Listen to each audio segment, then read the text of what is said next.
15 বছর পর বাংলাদেশের মাঠে ওয়ানডে সিরিজে বিশ্ব চ্যাম্পিয়ন অস্ট্রেলিয়া।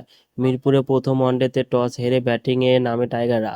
তবে ওপেনিং জুটি হতাশা করল এবারও। সাইফ হাসান 5 বলে 5 রান করে আউট। তবে তানজিদ তামিম ও নাজমুল শান্ত দুরন্ত ব্যাটিং করে 41 বলে তোলেন 50। তানজিম তামিম, নাজমুল হোসেন শান্ত 50 তোলেন 57 বলে। দ্বিতীয় উইকেটে 96 রানের জুটি করে বাংলাদেশ। 44 বলে 54 রানের ঝড়ো ব্যাটিং করে বিদায় নেন ওপেনার তানজিদ তামিম। শান্ত ইনিংস থামে 67 রানে। এরপর জ্বলে ওঠেন মোসাদ্দেক হোসেন সৈকত। 4 বছর পর জাতীয় দলে ওয়ানডেতে নেমে ক্যারিয়ারের চতুর্থ 50 তোলেন এই ডানহাতি। তাওহিদ হৃদয় বিদায় নেন 31 রানে।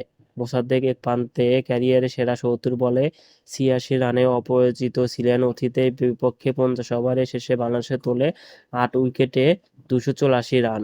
তবে 285 রানের টার্গেট দিয়ে প্রথম বলে উইকেট নেয় বাংলাদেশ।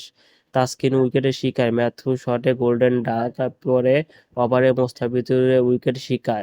ল্যাসন্স 6 বলে 1 রানে আউট। 2 রানে 2 উইকেট হারিয়ে চাপে পড়ে অস্ট্রেলিয়া। 10 ওভারে সংগ্রহ 51 রান।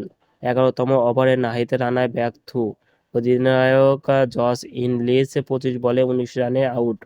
কুপার কর্নি ও অ্যালেক্স ক্যারি প্রতিরোধ করেন, তবে ব্যাটিং বোলিং সফল মোসাদ্দেক হোসেন সৈকত।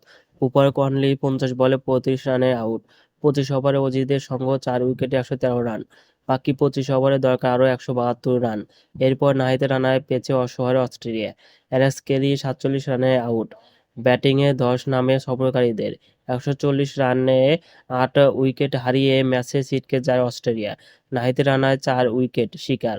42 ওভারে 2 বলে 9 উইকেটে 191 রানে দলে অস্ট্রেলিয়া। এরপর বৃষ্টির কারণে আর খেলা গড়ায়নি। বৃষ্টি আইনে 86 রানে জয় তুলে নেন বাংলাদেশ।